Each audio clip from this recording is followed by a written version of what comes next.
Bismillahirrahmanirrahim. Uhayyikum bitahiyatil Islam. Assalamualaikum warahmatullahi wabarakatuh.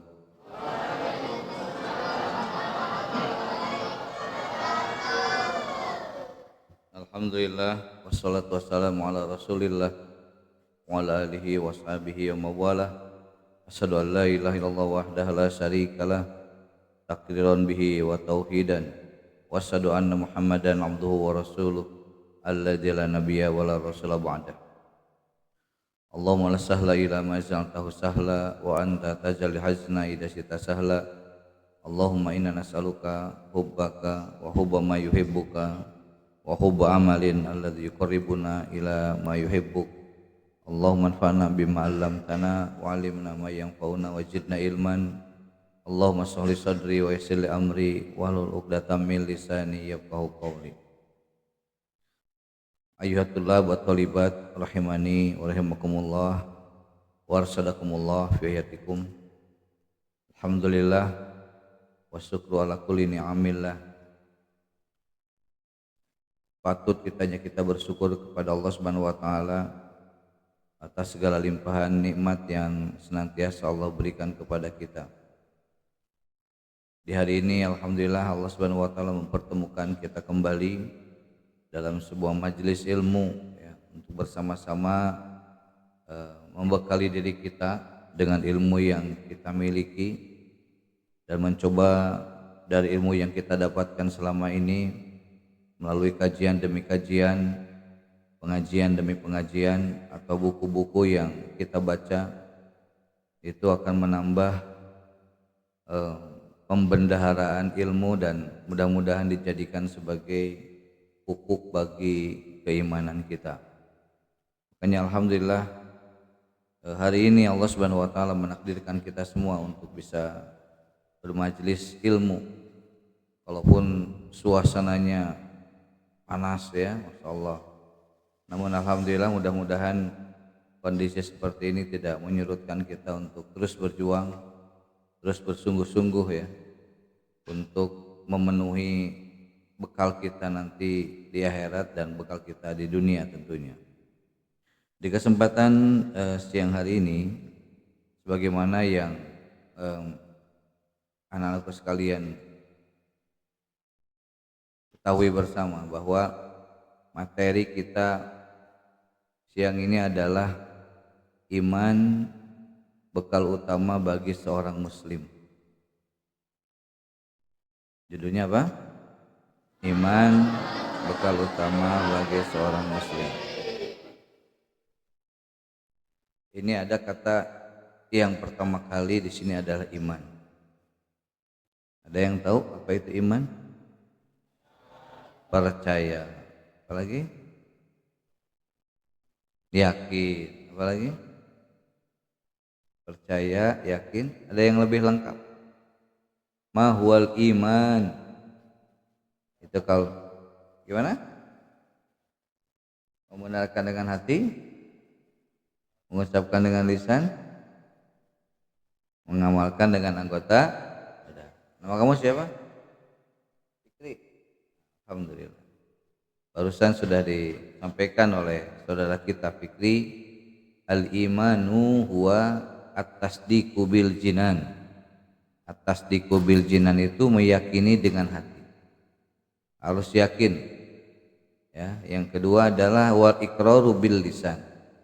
Mengucapkan dengan lisan. Wal amalu bil arkan. Mengamalkan dengan seluruh anggota tubuh kita. Bisa dikatakan seseorang itu beriman manakala ketiga komponen ini dilakukan. Jadi seseorang itu bisa dikatakan mukmin tidak hanya sebatas dia meyakini saja. Meyakini bahwa Allah Subhanahu wa taala yang menciptakan, mempercayai bahwa Allah Subhanahu wa taala yang memberikan rezeki, yang memudahkan segala urusan, yang menciptakan alam semesta, yang mematikan, yang menghidupkan. Tidak hanya yakin itu saja. Ya. Tapi bagaimana keyakinan ini bisa kita tunjukkan lewat lisan kita. Ya, dengan zikir, dengan membaca doa, ya, dengan berbicara kata-kata yang baik, membaca Al-Quran, itu bukti kita beriman kepada Allah.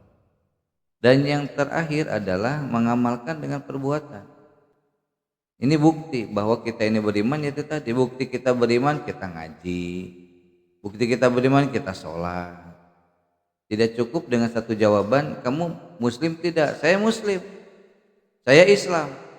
Ya, ini buktinya. Nah, apa buktinya? Ya, ini perlu pembuktian di dalam Islam itu tidak hanya sebatas keyakinan saja, tidak hanya lisan saja, ya, tapi betul-betul keimanannya itu dibuktikan dengan amal perbuatan. Nah, di kesempatan siang hari ini, Ustaz akan menyampaikan kaitan dengan itu. Apalagi akhir-akhir ini nih ya, anak-anak sekalian, kita dihebohkan dengan peristiwa yang viral ya saat ini. Mungkin kalian semua sudah tahu peristiwa itu yang kejadiannya 8 tahun yang lalu diungkap sampai sekarang. Ini kalau bagi Ustadz, peristiwa itu kalau ada yang viral, kalau ada peristiwa, mesti diambil hikmahnya. Apa sih ini terjadi dan ini saya sampai tahu gitu. Ya, ini sebetulnya peristiwa ini awalnya Ustadz sendiri tidak tahu. Awalnya ya biasa-biasa saja tuh. Tapi karena lewat HP gadget yang Ustadz miliki dan berturut-turut tuh informasinya itu tambah diminta langsung nongol gitu ya, kaitan Masya Allah ini ada apa di balik ini.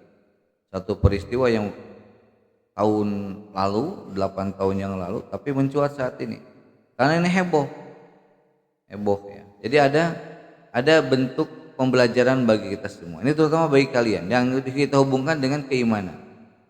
Kalau keimanan kita kurang, kalau keimanan kita lemah, niscaya peristiwa itu akan dijadikan menjadi sebuah keyakinan. Dan kalau keyakinan itu salah, mau dibilang syirik salah. Ya, bagaimana peristiwa ini sampai difilmkan? Bagaimana peristiwa ini sampai mencuat gara-gara arwah almarhum masuk ke dalam tubuh seseorang, sehingga orang mempercayai bahwa orang mati bisa hidup kembali, bisa ngumpul dengan saudaranya, dengan temannya, dengan sahabatnya, sesuka yang dia inginkan. Ini kalau seperti ini bahaya. Kalau tidak dikonter dengan keilmuan yang lainnya, apalagi dengan keimanan, kita akan semakin percaya bahwa orang yang sudah meninggal ini ya ada di hadapan kita, ikut dengan kita kehidupan di dunia ini. Ini kan ceritanya seperti itu.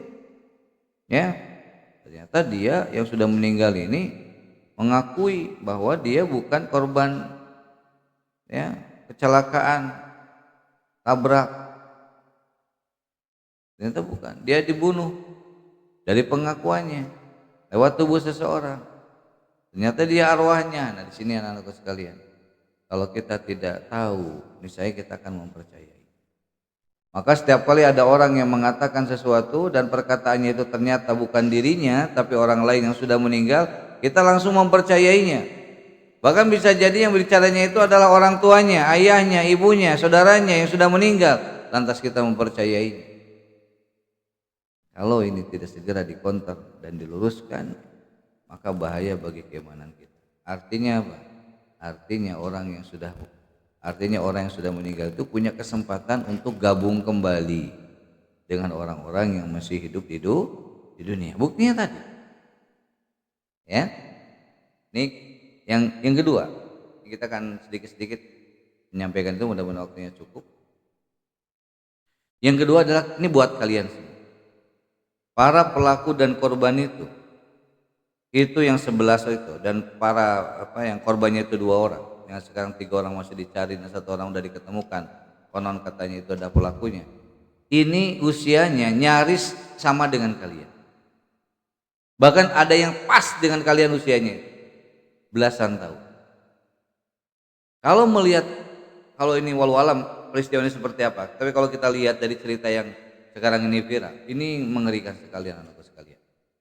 Pentingnya kalian mendapatkan satu lingkungan, satu sahabat yang bisa menyelamatkan kalian. Tidak seperti orang-orang para begundal yang 11 orang ini. Ada orang katanya dia mengakui dia bukan pelakunya, tapi dia langsung dicomot saja oleh aparat. Coba. Itu kan ngerinya satu persahabatan, pertemanan tuh di situ.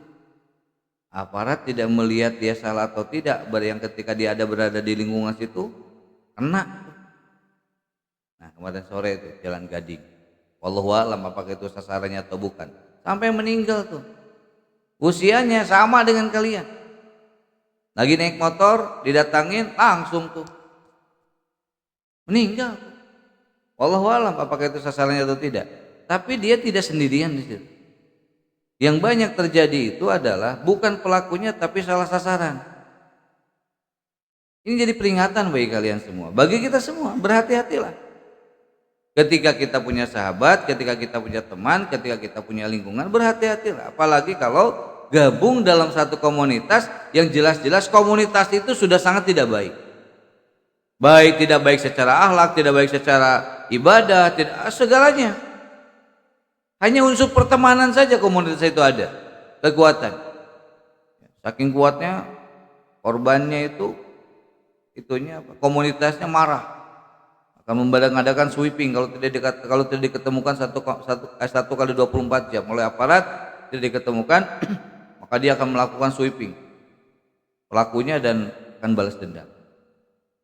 Hebatnya cuma di situ. Hebatnya ketika temannya ini menjadi korban, dia merasa tergugah untuk membantu, membela, sampai di situ. Itu pun kalau urusannya baik, berujung pahala ke dosa. Nah, makanya perlu saya sampaikan di kesempatan siang hari ini, anak sekalian. Kenapa saya menyampaikan materi bekal iman itu adalah bekal utama bagi seorang muslim? Hanya keimananlah kita ini mampu membedakan mana yang hak, mana yang batil. Mana komunitas yang bagus, mana komunitas yang jelek. Karena keimananlah seseorang bisa terhindar dari kemaksiatan. Makanya orang yang bermaksiat itu nggak mungkin dia di situ sedang beriman. Makanya dari semua jenis kemaksiatan itu di dalamnya itu bermaksiat di situ dan pasti tidak beriman. Ya. Karena nggak mungkin. Ya, yang namanya hak itu bercampur dengan kebatilan, itu nggak mungkin. Nggak mungkin ketika seseorang mabuk-mabukan seketika itu pula dia berzikir. Nggak mungkin dia mabuk-mabukan minum minuman itu dan dia membaca Al-Quran. Nggak mungkin dia mabuk-mabukan di jam 1 sampai dibarengi dengan qiyamul lail, itu nggak mungkin. Nggak mungkin orang yang nyolong maok itu diawali dengan bismillah.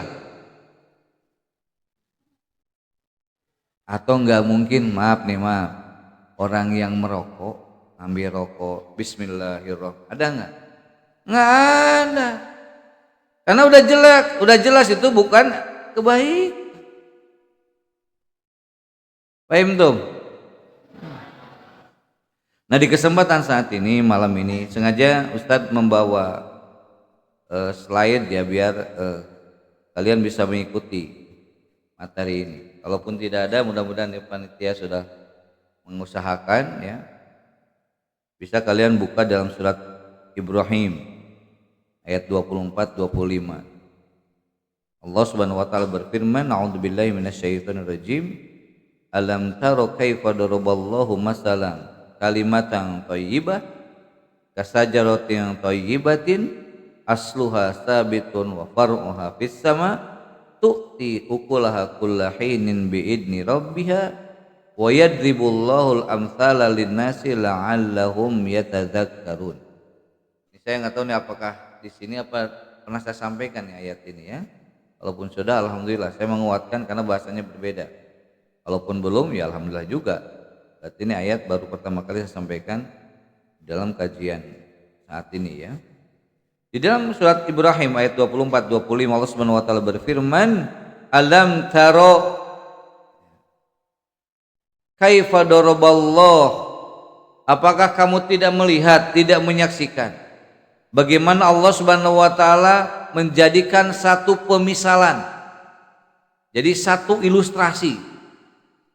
Kenapa demikian? Agar manusia paham dengan ilustrasi ini. Kaitan dengan apa? Kalimatan thayyibah. Kalimatan thayyibah itu kalimat baik. Para ahli tafsir ketika membaca kalimatan thayyibah di sini adalah lafdzul jalalah. Ya. Lafdzul jalalah itu kalimat la ilaha illallah yang ada kaitannya dengan keimanan, yang ada kaitannya dengan ketauhidan, yang ada kaitannya dengan keyakinan seseorang. Nah, Allah Subhanahu wa taala memisalkan akidahnya seseorang, keimanannya seseorang, ya, dengan apa? Kasajaratil thayyibah. Itu seperti pohon yang baik. Pohon yang bagus itu yang seperti apa? Asluha sabitun, yang akarnya menghujam ke tanah, wa far'uha fis sama, dahannya menjulang ke langit. Kehebatan dari pohon ini tidak hanya akarnya yang kokoh dan daunnya rindang. Kehebatan dari pohon ini adalah tu'ti ukulaha kullahinin biidni rabbiha. Kehebatan pohon ini adalah memberikan hasil panen setiap tahun dengan izin Rabbnya. Jadi bisa dikatakan pohon itu bermanfaat kalau pohon itu menghasilkan buah. Betul apa benar? Iya. Pohonnya besar, daunnya rindang, akarnya menghujam, tidak ada buahnya, kurang manfaatnya. Hanya digunakan untuk berteduh saja. Hanya digunakan untuk kayu bakar saja. Contoh nih, yang pohonnya besar, daunnya rindang, akarnya menghujam ke tanah, pohon apa itu? Beringin. Ya, pohon beringin tuh besar itu. Bahkan tuh sebagian orang malah ditakutin itu. Kalinya atau ngeliwat kalinya aya angka caringin, angker. Lah gitu-gitu kene. Kenapa? Karena suka dijadikan media oleh orang-orang yang musyrik sebagai wasilah untuk mendapatkan persekongkolan antara dia dengan jin yang biasanya menghuni pohon itu. Karena yang namanya jin itu, kalau kita bicara kaitan dengan makhluk yang satu ini, anak sekalian, ini kalian harus tahu ya, makhluk ini itu seperti apa ya. Tak kenal maka bukan tak sayang. Tak kenal maka kalian tak akan menjauhi makhluk ini. Makanya harus dikenalin juga ya. Kalian harus kenal juga sih tipe-tipe preman itu seperti apa, agar kalian bisa menjauhinya gitu loh ya. Nah ini mereka ini anakku sekalian, salah satu tempat yang didoyani oleh mereka yang suka disukai oleh mereka itu pohon-pohon kayak begini. Apalagi pohon-pohonnya itu yang dijadikan untuk sembah-sembah itu. Di bawahnya ada sesajen dan lain sebagainya, semakin senang di situ. Nah, contoh pohon yang besar, akarnya menghujam ke bawah, tidak memberikan kemanfaatan seperti begini. Tapi yang dimaksud dengan kalimat thayyibah ini, pohon yang bagus ini tidak hanya itu, tu'ti ukulaha kullahin. Pohon itu memberikan hasil. Contoh pohon mangga, pohon durian, pohon alpukat, ya. Itu pepaya, itu kan akarnya karena sudah bisa kita perkirakan. Manakala ada pohon nih, contoh yang di pinggir masjid ini, itu kering, itu mesti berpenyakit. Bisa jadi kalau ini dibiarkan akarnya juga kena. Kalau seperti itu, pohon ini gampang sekali untuk roboh, karena kekuatan pohon itu adalah di akar. Nah, pemisalan ini Allah Subhanahu wa taala berikan kepada kita agar kita semakin paham ya, bahwa kalimat thayyibah, kasajaratin thayyibah ini bisa berdiri dengan kokoh, keyakinan kita ini bisa kuat ya. Perhatikan akarnya. Makanya kalau pohon itu tinggi menjulang dan besar, itu sudah dipastikan itu. Nih kalau saya lihat gambarnya nih, nggak kelihatan ya, nggak apa-apa lah tuh. Sampai saya melihat ada visualisasi untuk pohonnya tuh. Di sebelah kiri saya di pojok itu akarnya itu susah untuk tercerabut. Makanya pohon-pohonnya seperti begini itu kalaupun ada angin kenceng dia tetap kuat. Tapi kalau ada pohon tinggi menjulang akarnya kena berpenyakit itu pasti tumbang. Itu pemisalan ketika ada seorang muslim, ya, seorang muslim dia ya berKTP muslim, sholat, zakat, bagaimana biasanya. Tapi kena keimanannya maka akan roboh segalanya. Artinya apa? Ketika seorang muslim dengan sholatnya, dengan zakatnya, dengan umrohnya, dengan hajinya, dengan wakafnya dan seluruh ibadah lainnya, terus ada di dalam dirinya kemusyrikan, maka sia-sia. Itu yang dinamakan dengan keimanan. Makanya ketika imannya sudah berada di dalam diri hidup seseorang, hidupnya itu akan terasa senang dan tenang. Jadi iman itu mampu menjadikan kehidupan seseorang ini ya merasakan kesenangan dan merasakan ketenangan. Sebagaimana yang dialami oleh Al-Imam Ibnul Qayyim rahimahullah. Beliau mengatakan, saya selalu senang dan tenang. Beliau ini, saya mah tenang-tenang saja, saya senang-senang aja menghadapi kehidupan saat ini. Kenapa beliau katakan itu? Karena saya yakin yang pertama, nih yang menyebabkan dia hidup mendapatkan kehidupan ketenangan dan kesenangan. Yang pertama kata beliau katakan ajal sudah ditentukan. Betul tidak? Ajal kita sudah ditentukan apa belum? Sudah. Sebelum kita terlahir ke muka bumi ini, ajal kita sudah ditentukan di usia berapa kita akan meninggal. Termasuk yang korban sore kemarin jam 4:30 itu, dia tidak tahu bahwa akhir hidupnya di situ di Jalan Gading itu. Di usia sekian dalam kondisi ditikam oleh orang lain.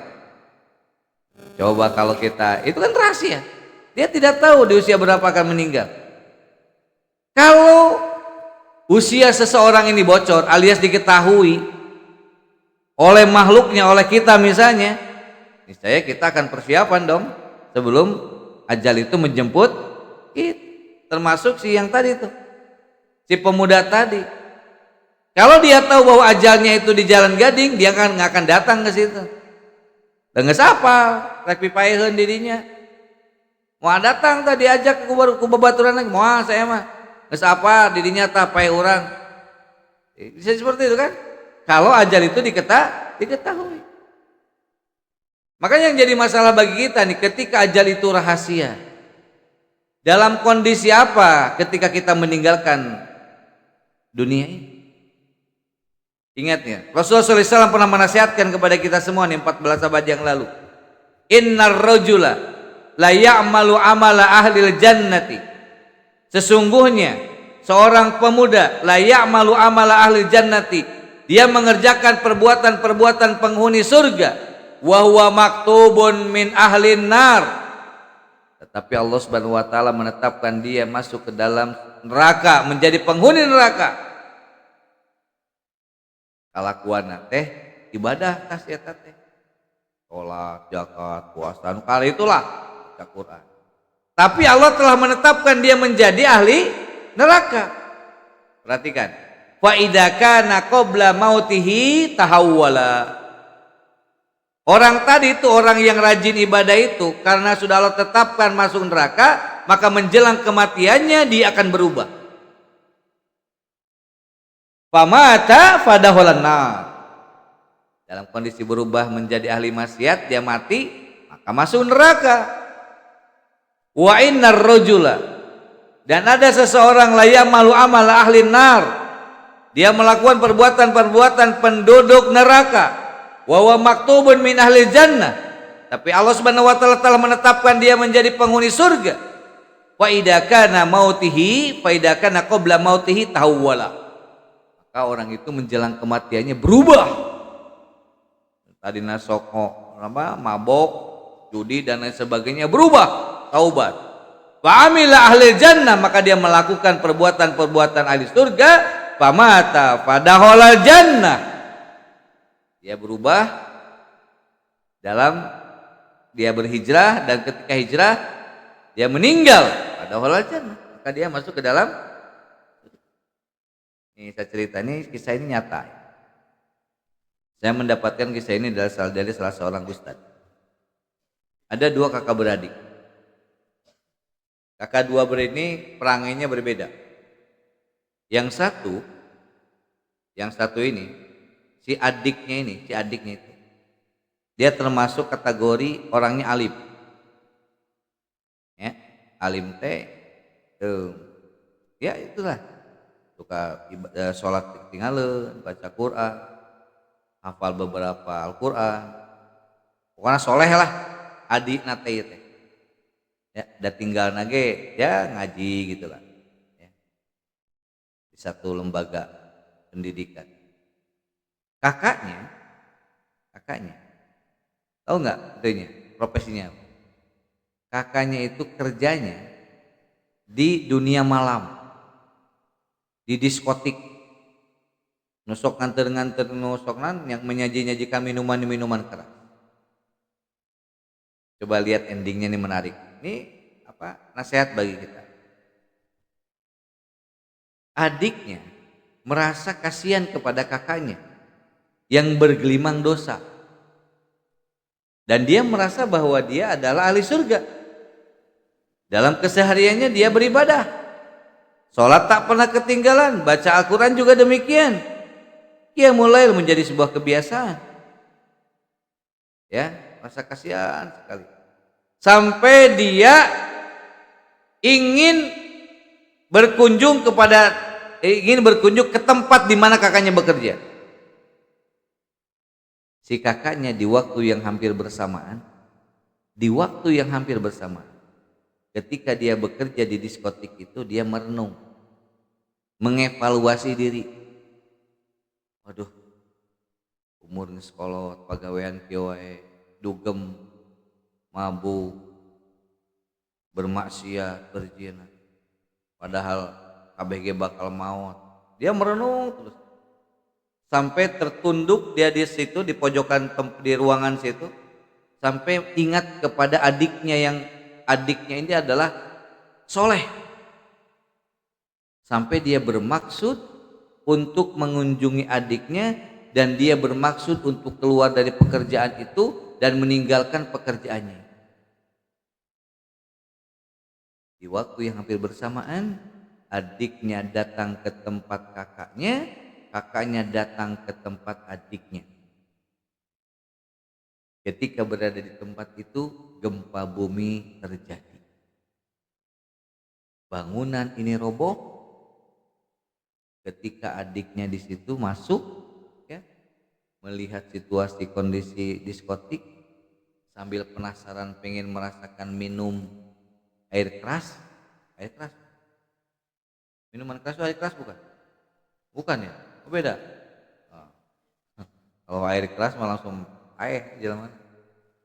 Tombol borah diinum air keras semuanya melepuh tuh. Coba qadarullah. Adiknya tertimpa bangunan diskotik itu dan meninggal. Ini pembelajaran sekalian. Sekarang kalian alhamdulillah mendengarkan tausiah,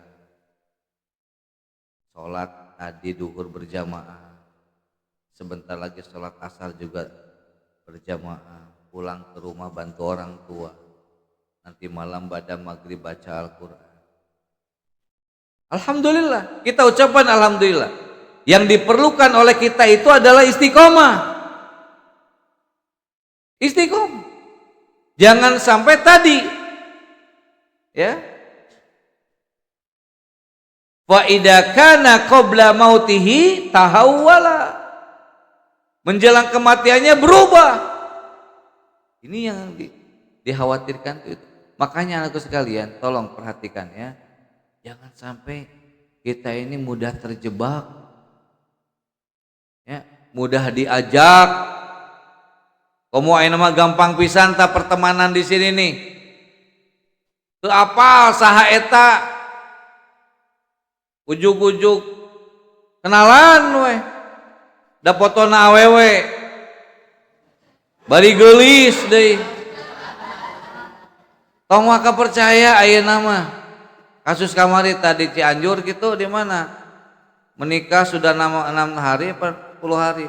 Si horeng teh lalaki teh pamajikanna teh. Ieu teh kejadian. Nah bisa gitu. Tak ada kenalan nanti na medsos satu.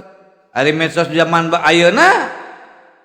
Nu tadina biasa-biasa jadi luar biasa teh beungeutna. Betul apa benar? Makanya jangan tertipu. Dia tahu buku saya nih. Tong wakaatoh. Lamun aya jelema nu ngajak kenalan di media sosial. Bisa jadi teh lalaki tulen. Atau nih ahwat yang di atas nih. Kalian jangan merasa bangga atau senang dulu ketika ada seorang laki-laki yang ingin kenalan dengan kalian, memperlihatkan ketampanannya seperti artis Korea. Coba namanya itu Bihun coba. Bihun. Ya, Bihun sama Soun. Cara itu ya apa? Jangan dulu senang. Benar nih saya sampaikan ke akhwat nih. Terutama akhwat kelas 7 nih. Tingkat sanawiyah. Kalian dikacangin sama dia, saking senangnya dia tidak tahu bahwa itu laki-laki. Laki-lakinya laki-laki borokokok. Disuruh memperlihatkan auratnya, disuruh memperlihatkan adegannya, di-download sama dia, diperlihatkan hasil downloadannya. Kalau kamu tidak ngirim transferan dengan sekian, aku akan sebarkan di media sosial. Kumaha tah sok geus kitu. Kan geus disebarkan ke media sosial maka mau bisa dibendung teh. Ya, kalau sudah disebar gitu sama dia bisa di-delete, sama yang nerima sebarin lagi itu. Auzubillah min dzalik. Jangan sampai kehinaan celah kita ini disebarluaskan. Makanya Allah Subhanahu wa taala mewajibkan ini kepada para akhwat untuk menutup aurat. Ya. Tutup baik-baik. Apa dek? Izin. Ayo sok. Kirain mau apa? Nggak apa-apa. Bagus tuh. Ya. Ini seperti itu tuh. Sampai Allah Subhanahu wa taala menyampaikan di dalam surat An-Nisa ayat 100. A'udzubillahi minasyaitonirrajim. Wa may yuhajir fi sabilillahi yajid fil ardi muragaman katsiratan wa sa'ah.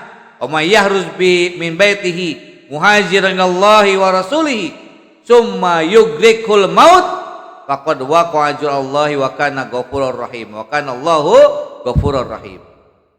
Bagi barang siapa yang berhijrah di jalan Allah, ingat dunia ini luas, tidak sempit, artinya punya kesempatan untuk berhijrah.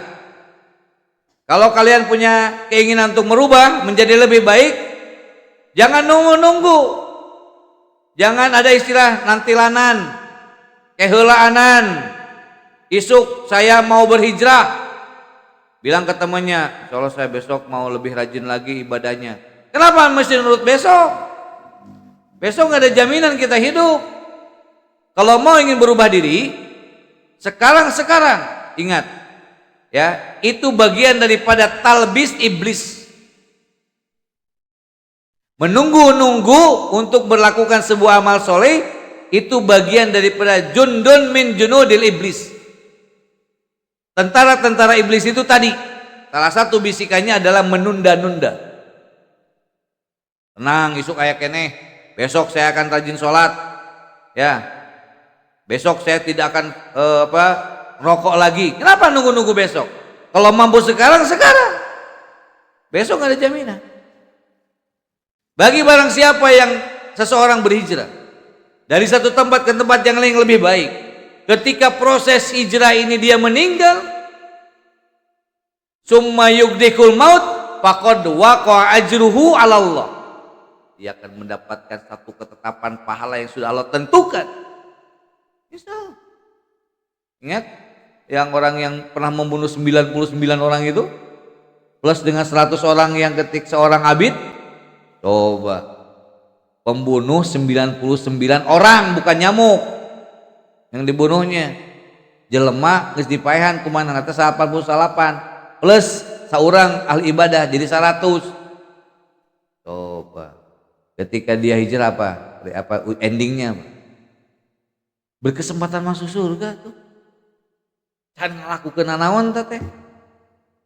Salat acan, puasa acan da karek hijrah. Tapi keinginannya untuk merubah tuh. Tengah perjalanan maut. Malaikat kan sampai berdebat di situ. Dia kira-kira asum neraka asum surga. Cek malaikat neraka teh asum neraka jelema kieu mah. 100 jelema dipaehan ku manehna ibadah acan. Cek malaikat surga teh asup surga nu ieu mah geus hijrah. Niatna gerek moal ngalakukeun deui geus istighfar geus taubatan nasuha. Berdebat. Apa keputusannya? Di mana dia meninggal? Ukur tah jauh ka mana, deket ka mana maksudna? Deket ke tempat orang-orang yang soleh atau deket ke tempat-tempat maksiat? Diukur tah ku tukang ukur. Teuing saha tah? Nya ceritana diukur we kitu we. Si horeng teh deket ka Korea, tempat wilayah yang di situ adalah orang-orang yang soleh. Dinyatakan dia orang yang soleh. Hanya hati-hatian loh sekalian. Zaman ayeuna mah bilah min dalik. Gampang pisan ayeuna mah. Ningali jelema nu tawuran teh. Gampang pisan di pokoknya ini kalian jangan gabung-gabung dengan kelompok-kelompok situ. Enggak ada manfaatnya. Ya. Yang kedua, nih, kenapa Ibnu Qayyim hidupnya merasa tenang dan senang? Yang saat yang pertama tadi apa? Dia meyakini bahwa ajal sudah ditentukan. Yang kedua adalah rizki sudah ditentukan, tidak akan tertukar sama orang lain. Ya. Urang teh geus dijatahan tadi rezekina teh. Si ieu 1 miliar, si ieu 2 miliar, si itu 1 miliar. Nu ieu tapi beunghareun, nu ieu miskin, udah ditentukan. Ada yang tahu nggak jatah rezeki kita berapa? Sengaja tate. Tugas kita mah menjemput, bukan mencari. Dengan saya sebetulnya mah. Kumaha Ustaz menjemputna pakai ilmu. Nah naon ge pakai ilmu man arada dunya fa bil ilmi. Bagi barang siapa yang menginginkan dunia dengan ilmu kuncinya. Wa man arada lahira fa bil ilmi. Bagi barang siapa yang menginginkan kehidupan akhirat, kuncinya ilmu. Waman aradahuma fa alaihi bil ilmi. Bagi barang siapa yang ingin mendapatkan kesuksesan dunia dan akhirat, kuncinya teh ilmu. Antum semua nih sekolah di sini sama. Apa? Untuk mendapatkan kunci itu. Ya. Lembaga pendidikan, contoh di Saik ini, akan melihat tuh bakat kalian tuh, bakatnya di mana ya, keahliannya di mana tuh diarahkan. Oh ini keahliannya farmasi, ada. Oh ini keahlian hafalan. Masing-masing punya job, masing-masing punya keahlian. Selama keahlian itu positif, kembangkan. Ya, ada keahlian nyopet mantong gitu mah, menang. Keahlian melet entong. Tukang pelet. Ya. Selama keahlian bakat minat bakat kalian itu positif dan baik, kembangkan anak sekalian. Ingat, kalian punya keahlian masing-masing. Ya, tong ningali batur, da beda batur jeung urang. Batur ahli nate dina hafalan Quran. Alhamdulillah tah. Cangtang tuh urang sigah dia, belum tentu. Hafalan biasa-biasa saja kalau nggak kuat, usah dipaksakan. Kali kita mungkin tidak di situ. Bisa jadi kalian kita di bidang yang lain. Tidak mesti jadi hafidul Quran semua. Duh, keahlian saya dalam teknologi, kembangkan tuh. Ya, jadi semua berbagi. Agar ini semua dijadikan cara untuk menjemput rezeki yang sudah Allah tetapkan. Ingat anak-anak sekalian, kalian jangan punya pemahaman bahwa ke depan kalian akan sama miskinnya dengan orang tua kalian kalau di antara kalian ada yang tidak beruntung dengan keluarga yang lain. Ingat ya, jalur nasab itu bukan merupakan kepastian kaitan dengan rizki. Dan yang namanya rizki anak-anakku sekalian itu tidak hanya hubungannya dengan uang, dengan harta. Rizki Allah itu banyak yang Allah berikan kepada kita. Kesehatan rizki bukan? Rizki. Usia rizki bukan? Uang rizki bukan? Makanan rizki bukan? Jodoh rizki bukan? Di pas tempo jodoh rizki. Ya. Jadi harus punya keyakinan aku sekalian. Jangan sampai ketika kita mencari rezeki ini, ya, kewajiban kita untuk melakukan ibadah lupa. Ya kan? Bangunnya bener jam 1 tas eta teh, jam 2. Udang jam 2. Lain ke kamar mandi saya eta mah. Ke kamar mandi bener ke kamar mandi ngan saukur BAK jeung BAB geus eta dibanget, init keluar, ganti baju, lain qiyamul lail si eta mah. Malah init ke mana? Init ke pasar. Dina naon init ke pasar mah sebetulnya mah jadi masalah. Eta aku tidak memberikan kesempatan waktu untuk beribadah. Padahal neangan rezeki mah nomor sekian. Yang didahulukan itu adalah kewajiban kita melaksanakan perintah Allah Subhanahu wa ta'ala. Tuh kalau sudah menetapkan seseorang untuk dimudahkan rezekinya, dia akan dapat. Kan banyak yang seperti itu. Kalian juga sama anakku sekalian. Ilmu itu rezeki dari Allah. Pemahaman itu rezeki dari Allah. Mudahnya kalian menghafal itu rezeki dari Allah.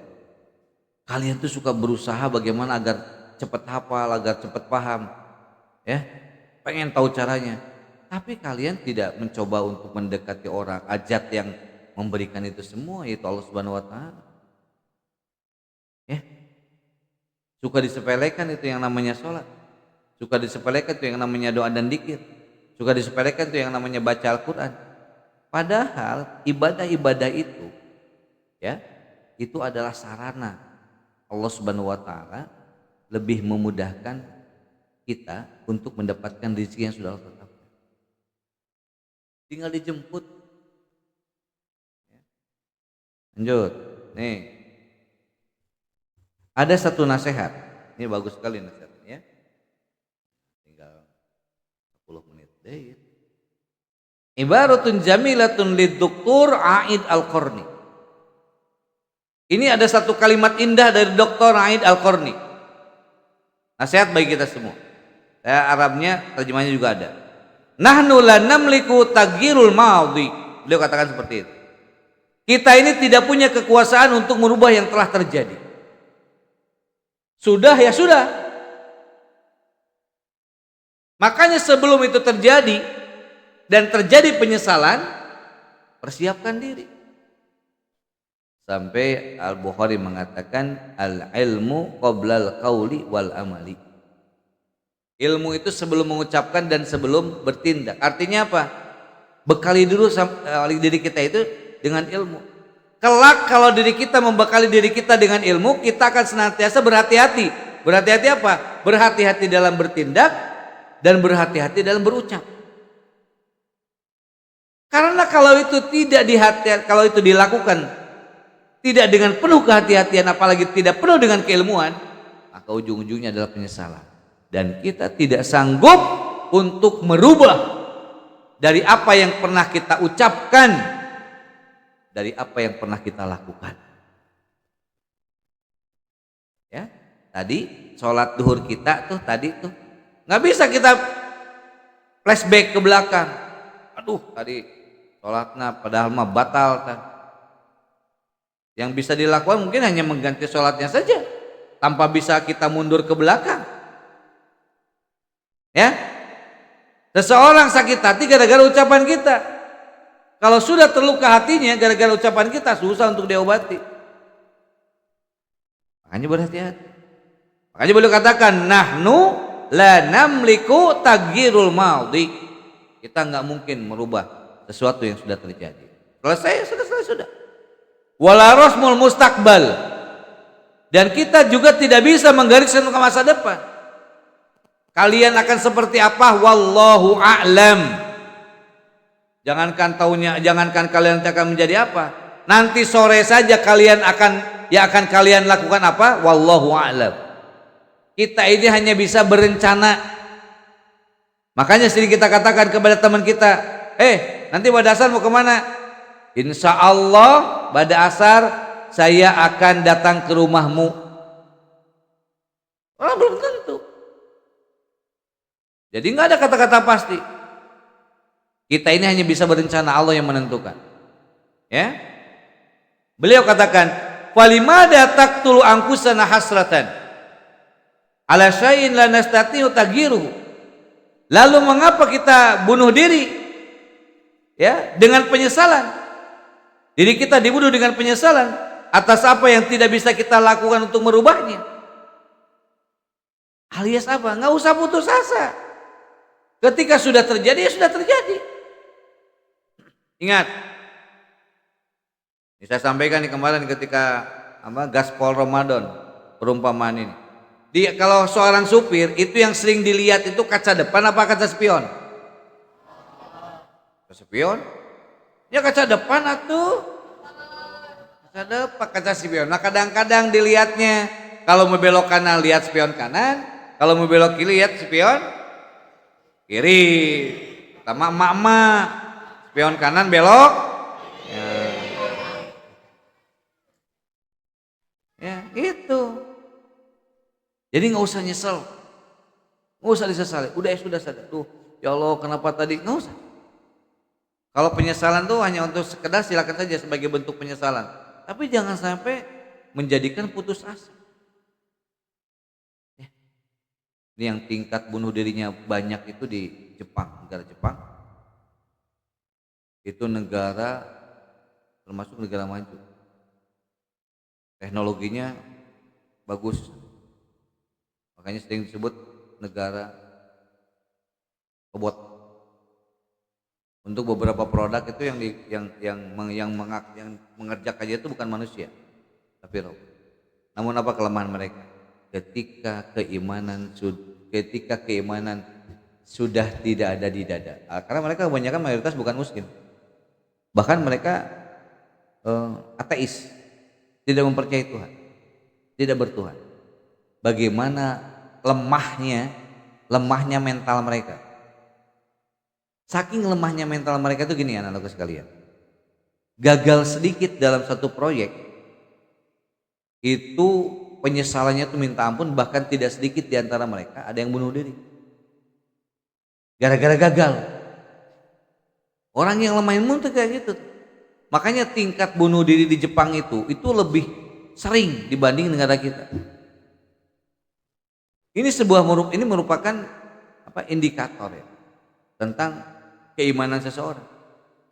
Bagi kita, peristiwa yang sudah terjadi dijadikan sebagai bahan evaluasi. Perhatian bagi kita, jangan sampai terjadi lagi. Ya. Jangan sampai itu terjadi lagi. Apa nih yang menjadikan itu gagal? Karena seorang Thomas Alva Edison sekalipun ketika menciptakan lampu atau listrik, lampu yang dia ciptakannya, itu tidak langsung jadi itu. Berpuluh-puluh kali gagal, hanya satu yang berhasil dan itulah yang sampai sekarang ini diketemukan. Kalau kalian gagal 1 kali, 2 kali wajar. Kalian menghafal misalnya surat Ad-Duha, karek maca sekali, terhafal wajar. Seorang hafidul Quran itu dia baca Al-Qurannya 1 ayat itu tidak 1 kali, berkali-kali, bahkan idealnya itu 20 kali. Kalian mau menghafalkan misalnya surat Ad-Duha misalnya atau At-Takwir. Jangan berharap hafal 1 kali. Ketika sekali baca langsung hafal. Kecuali Imam Syafi'i. Imam Syafi'i mah tong boboraah ngahajakeun ngapal. Dibaca oge geus hafal beliau. Makanya beliau itu kalau baca buku, baca halaman 5, itu halaman 6 dia tutup tuh. Kenapa? Bisi kaapalkeun. saking hebatnya kan. Beliau mah merasa kurang hafalannya itu kalau begitu dibaca hafal itu merasa kurang tuh. Ayo orang mah kan hapot-hapotan pakai kesangan teh ngapalkeun teh. Ya, dapat baliut jeung eta teh urang jeung maksiat. Maka kumaha gampang hafalkeun. Media sosial keseharian yang kita buka. Al hayatu qasiratun wahdahu kasira. Fangdur ila sahabi wala tangdur dat turab. Hidup itu singkat kata beliau. Sedangkan tantangannya banyak. Maka tataplah awan dan jangan lihat ke tanah. Makanya kalau kalian punya cita-cita harus setinggi tong ningali kahana urusan ieu mah. Biar kalian termotivasi. Tong ningali jelema nu bodoh keur diajar mah. Ningali teh jelema nu pinter. Kalau kalian ingin surga, lihat orang-orang yang soleh. Jangan orang-orang yang mabuk. Maka kalian nanti akan mengatakan dalam hati begini, alhamdulillah mendingan saya sholat. Dia mabuk masuk neraka. Jadi nggak termotivasi untuk ibadah-ibadah yang lain. Dan kita harus paham juga bahwa usia ini pendek, puluhan tahun usia Nabi Muhammad, usia umat Nabi Muhammad itu baina sitin ila sab'in, antara 60 sampai 70 tahun. Atuh Ustaz abdi lila keneh. Abdi ayeuna usia 15 tahun. Lamun 70 tahun berarti 63 tahun lagi Ustaz. Nah, lalu sekalian, yang namanya ajal itu tidak dilihat tua muda. Buktina kamari tah, Bapak mengulangi lagi nih, kamari nu kejadian di Gading, eta usiana teh belasan tahun. Geus waktuna maot mah maot we. Bapak kemarin seminggu yang lalu pas 10 hari yang lalu ada guru meninggal. Usianya kurang lebih 60 tahun. Lebih lah dikit. Ya, ketika habis memakamkan, ya Bapak berkunjung ke salah satu teman Bapak yang dulu berangkat ibadah haji. Ceurik si Bapak eta usiana teh 70 tahun, ceurikna teh kieu. Pak Ustaz, lain abdi anu maot teh hayang gerapae. Usia geus kolot. Sabaraha kitu, Haji? Abi geus 73 tahun manehna sama jeung miheulaan bari ceurik teh. Nah tuh saya heula nu maot teh usiana geus kolot coba. Yang namanya kematian mah teh ditinggali muda jeung tuana geus waktuna maot mah maot we. Ini jadi pelajaran bagi kita semua. Al haya qasira. Salila-lila lagi hidup di dunia. Kita tinggal di alam barzah 1 hari. Kalau diukurkan di dalam alam dunia itu 1000 tahun. Di alam barzah mangan sapoe. Lamun dinyatakan kehidupan di dunia 1000 tahun. Tong bobora 1000 tahun urang mah. 100 tahun ge moal mungkin. Ese cigana teh ku kehidupan ayeuna mah. Da penyakit teh gampang pisan ayeuna mah. Manya usia masih keneh belasan tahun budak SMA ya geus naon coba geus cuci darah ayeuna belasan tahun usianya SMA. Ketika ditanya Dek mau kemana, mau periksa kemana, ke rumah sakit, ada apa kok ibu, ada kenapa nih ada aputannya ini cuci darah. Kaget kan, usia seperti kalian sudah cuci darah saminggu 3 kali ya. Getihna diseuseut kan cuci. Tete sekali nyeuseut teh sabaraha coba? Mahal tete. Minimal ratusan ribu, bahkan anu 1 juta, 800.000 sekali nyeuseut. Lain kurinso eta. Mungkin sama gampang. Ini peringatan ketika ditanya apa coba? Ini nasihat bagi kalian, bagi kita semua. Nasihatnya bagi kita ditanya, Dek kok bisa seperti itu? dulu ketika saya SD katanya minumnya itu tidak air putih tapi air yang soft drink itu yang berwarna itu yang suka dijual-jual di toko itu soft drink kayak Fanta, Coca-Cola kali itu nu berwarna eta teh silahkan tapi yang terlalu banyak ya jeung deutna deh yang meuli gitu kan idza daqat tibikal daudurab fa alayka bi alamil ghuyub wa qul alhamdulillah ala kulli syai. Kalau merasa jalan sempit sudah sempit, kalau merasa jalan sudah sempit, kembalilah kepada Allah yang Maha mengetahui yang gaib dan ucapkanlah alhamdulillah atas apa saja yang kamu lakukan. Nih. Nasihat berikutnya ini bagus sekali. Safinatu Titanic banaha mi'atul ashas. Kapal Titanic, ini kalian nggak tahu nih, karena kalian bukan jadi gadget ya, jadi nggak tahu nih kalian tahu nggak kapal Titanic?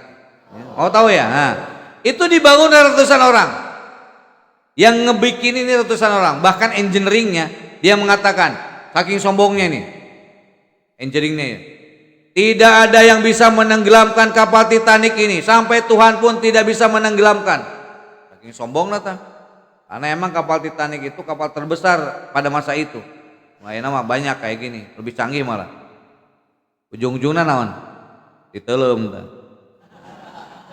Wasafinatun Nuh. Tetapi bahtera kapalnya Nuh alaihissalam. Banaha syahtun wahidun. Yang membangunnya itu satu orang. Siapa? Nabi Nuh alaihi. Perhatikan kalimat berikutnya. Al-ula gharaqat wasaniyatu hamalatil basariyah. Yang pertama ini gambarnya saya liatin nih.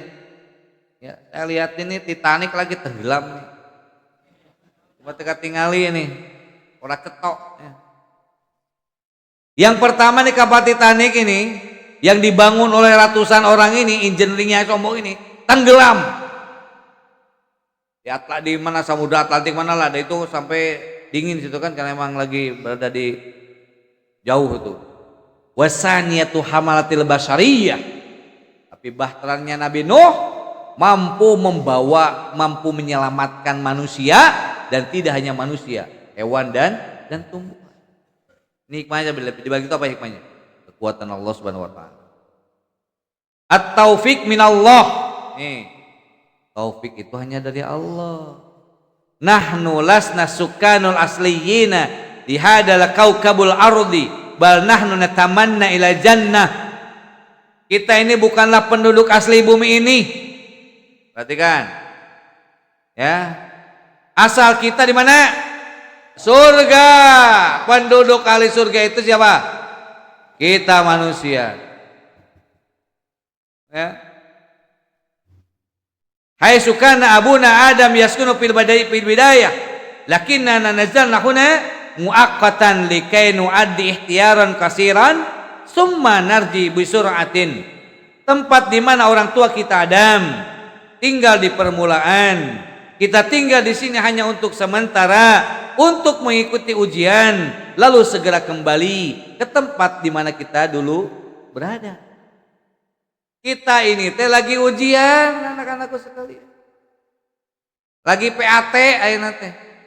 Penilaian akhir tahun. Yang sukses asup surga, anu teu sukses asup. Hati-hati. Hakikatnya hidup ini adalah ujian. Ya. Makanya kalau orang yang tidak berhasil ya tadi fahawala anta'mal yusaku lituhliku biqafilatin sholihin allati satu'awidu ila watoninal jamil alwasi' wala tudi'u waqtaka bihadal qaubatis saghir. Maka berusahalah semampumu untuk mengejar kafilah kelompok orang-orang yang soleh yang akan kembali ke tanah air yang sangat luas, yaitu ke surga. Jangan sia-siakan waktumu di planet yang kecil ini. Waktunya terbatas, tempatnya juga kecil, bumi ini. Ya. Kalau divisualisasikan, kalau di bumi ini satu butir ini pasir itu adalah bumi kita, dilempar ke padang pasir. Nah, itu alam semesta. Saking kecilnya tuh bumi. Jadi orang popolototan mate babalagaan. Kan jelema anu sombong mah gitu. Merasa pangbeungharna, merasa panggantengna, merasa pangkuatna. Ingat ya, mesti ada di atasnya. Berikutnya beliau katakan, al-firaqu laysa safir wala firaqul hub hatta al-maut firaqan sanajtamiu fil akhirah. Perpisahan itu bukanlah karena perjalanan yang jauh, ya, atau karena ditinggal oleh orang yang dicintai. Bahkan kematian pun bukanlah perpisahan, sebab kita pasti akan bertemu di akhirat. Nih, nanti sebentar lagi kita akan berpisah. Nya tuh anu hiji ka imahna, anu hiji ka imahna, teu moal ngumpul kabeh. Tapi suatu saat kita akan kumpul, suatu saat kita akan meninggal dan berpisah. Tapi nanti kita akan berkumpul kembali di akhirat. Perhatikan kalimat yang sungguh sangat luar biasa ini. Al-firaqu huwa, perpisahan sebenarnya. Ayyakuna ahaduna fil jannah wal akhar finnar. Ja'alani wa iyyakum min sukani jannati. Perpisahan yang hakiki itu adalah jika salah seorang di antara kita masuk surga dan yang lain masuk neraka. Baru itu perpisahan. Makanya anak-anak sekalian, pastikan kita ini senantiasa gabung dengan orang-orang yang mereka itu punya visi surga. Wal hayatu mahiya illa qisatun qasiratun min turab ala turab ila turab summa hasaba sawaba aw aqaba. Hidup ini adalah cerita pendek dari tanah, di atas tanah dan kembali ke tanah, lalu dihisab yang hanya menghasilkan dua kemungkinan, sawab aw iqab, pahala atau siksa. Itu aja. Anda di sini tadi terus sampai kita jam 1 lebih nih. Cerita di sini. Kita tergantung apakah pahala kita dapatnya berapa, tergantung Anda. Lamun memperhatikan gitu sampai ke kapaham berarti pahala ya.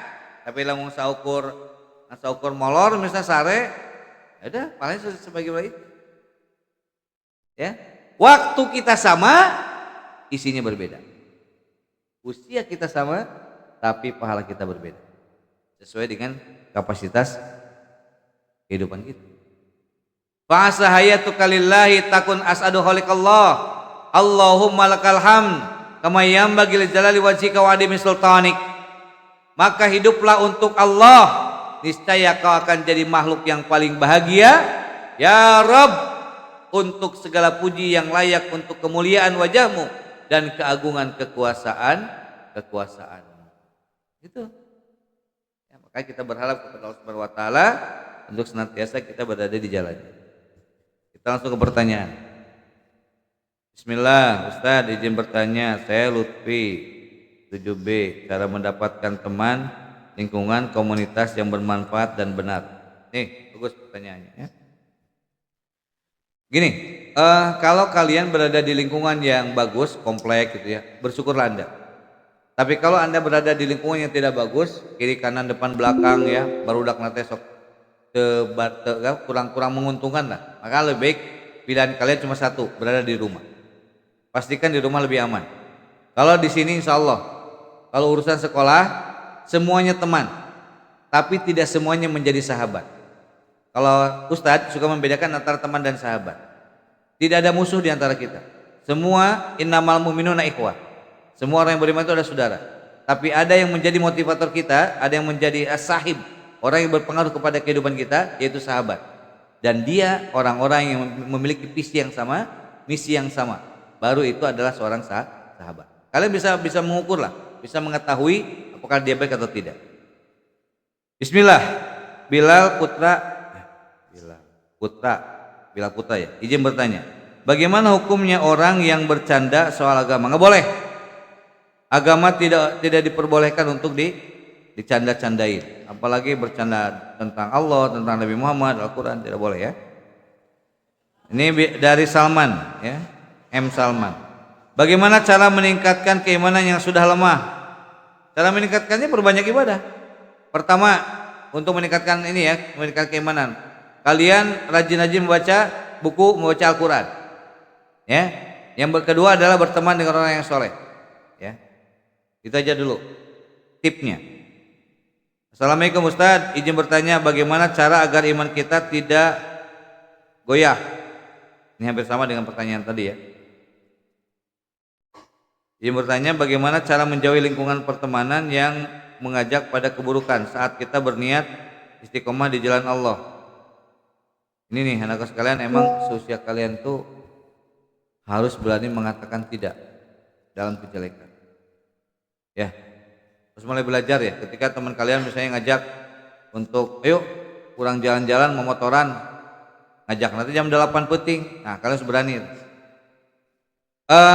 Kalau kalian terpaksa untuk berbohong, nggak apa-apa. Misalnya begini, ayo orang ulin jam 8 nanti ngajak nanti. Kemana? Mau motoran. Kalian katakan saja, punten saya dititah ku kolot. Mau acara supaya tidak bisa ikut. Karena kalau kalian mengiyakan ajakan kalian, ya udah. Nanti susah gampang terpengaruhnya. Dan iklim di sana itu, iklim dalam lingkungan itu memudahkan kalian goyah. Pernah jalan-jalan, bukan pernah jalan-jalan, pernah lewat itu ya. Pulang dari nganterin anak saya ke kampus malam Ahad, itu yang namanya di jalan menuju pintu tol, motor ngeri sekali. Saya berpikir kok anak-anak berada di sini, saya pikir itu jam 9, jam 10. Terus melihat ada di situ perempuan, astagfirullah, kenapa ada di situ? Ikolot nasaha gitu kan, apakah dia tidak merasa kehilangan orang tua ya ketika anak perempuannya tidak berada di rumah di jam-jam yang semestinya mereka tidak boleh di luar. Kalian tuh anak sekalian, pokoknya ukurannya itu maghrib udah ngampih ya, pulang ke rumah. Fitnahnya lebih besar. Ustaz izin bertanya bagaimana agar kita dijauhi dari orang-orang yang berniat buruk kepada kita. Apakah ada doanya? Doanya gini aja. Bagaimana Rasulullah SAW sampaikan. Ketika itu Musalamah bertanya kepada Rasulullah SAW, wahai Rasulullah, aku sering mendengar engkau mendengar doa Allahumma tsabbit qalbi ala dinik, Allahumma tsabbit qalbi ala ta'atik. Lantas Rasulullah SAW menyampaikan, wahai Musalamah, sesungguhnya keimanan seseorang itu berada di ujung jemari tangannya Allah Subhanahu wa taala. Allah sangat mudah memutarbalikkan hati seseorang. Bisa jadi seseorang itu mendapatkan hidayah, bisa jadi seseorang itu mendapatkan kecelakaan. Maka Rasulullah SAW saja, beliau adalah seorang nabi dan rasul, itu sering doanya itu, Allahumma tsabbit qalbi ala ta'at. Coba diikuti. Allahumma sabbit qalbi ala ta'atik. Allahumma sabbit qalbi ala ta'atik. Allahumma sabbit qalbi ala ta'atik. Itu aja ya, diseringkan agar kalian istiqomah. Nama saya Ibnu kelas 8B, yang bertanya bagaimana ketika kita tidak sengaja kebawa ke jalan yang banyak dosa dan meninggal saat itu. Tidak sengajanya gimana ya? Jadi begini anakku sekalian, emang kan seseorang itu ada yang dibawa ancaman, terpaksa ya. Maka dari itu salah satu untuk agar terhindar dari itu ya tadi, pastikan sahabat kita sahabat yang baik, karena orang baik itu nggak mungkin akan menjerumuskan kita. Izin bertanya pelajaran kita bagaimana tata cara sholat taubat. Jadi gini anak-anakku sekalian, kalau yang namanya taubat istighfar ini sudah merupakan keniscayaan baik kita ya. Rasulullah SAW aja tidak kurang dari 60 kali kalau beliau ini beristighfar kepada Allah. Taubat ini sebagaimana sholat pada biasanya ya. Ketika kita melakukan sesuatu dosa misalnya yang kita anggap dosa itu berat sekali bahkan besar, bahkan kita ketika itu taubatan nasuha tinggal berdiri saja menghadap kiblat sebagaimana sholat ya 2 rakaat, sampaikan di situ permohonan maaf kepada Allah Subhanahu wa taala.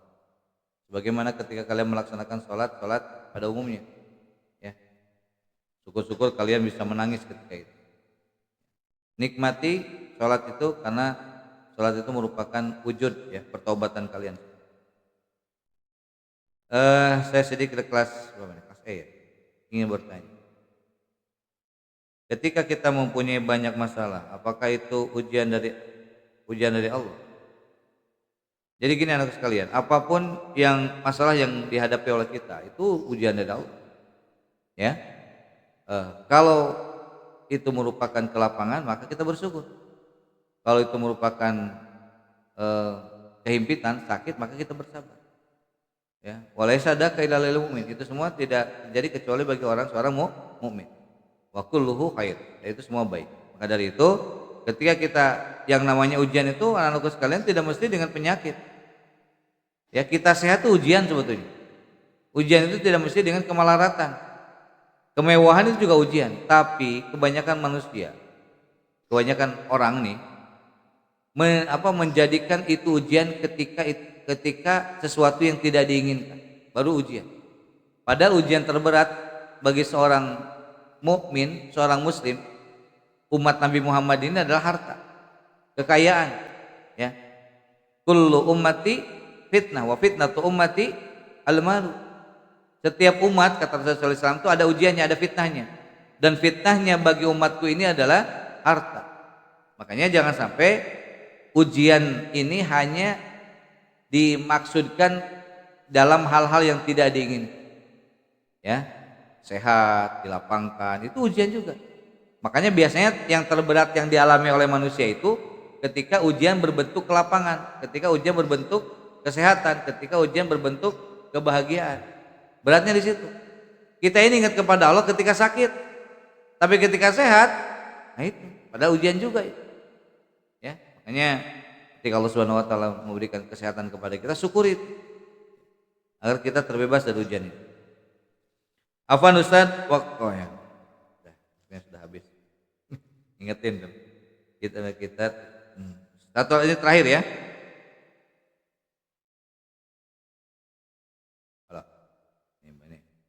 Kita dibegal dan kita meninggal dan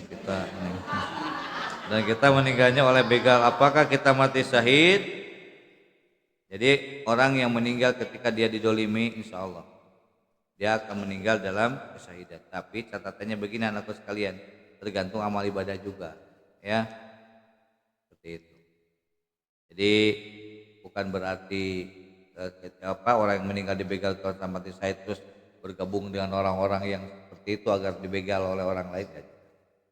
Jadi kita harus berhati-hati dalam mengikuti ya, kondisi saat ini. Halo sekalian, itu saja mungkin karena waktunya sudah habis ya, dan barusan Ustaz juga sudah mengingatkan saya. Yang saya sampaikan demikian, mudah-mudahan Allah Subhanahu wa taala senantiasa memberikan bimbingan kepada kita semua, bimbingan dalam kebaikan dan kebenaran. Walhamdulillahirabbil alamin, hamdan na'imin hamdan syakirin, hamdan ni'amahu yukafi mazidah, ya rabbana lakal hamdu kama yanbaghi li zalali wajhikal karim wa adimi sultanik, iyyaka na'budu wa iyyaka nasta'in. Rabbana hab lana min azwajina wa dhurriyyatina qurrata a'yun waj'alna lil muttaqina imama. Rabbana arinal haqqo haqqan warzuqna ittiba'ah wa arinal batila batilan warzuqna ijtinabah. Rabbana atina fid dunya hasanah wa fil akhirati hasanah wa qina adzabannar. Subhana rabbika rabbil izzati amma yasifun, wassalamun alal mursalin, walhamdulillahi rabbil alamin. Syukran ala kulli husni timikum. Wassalamualaikum warahmatullahi wabarakatuh.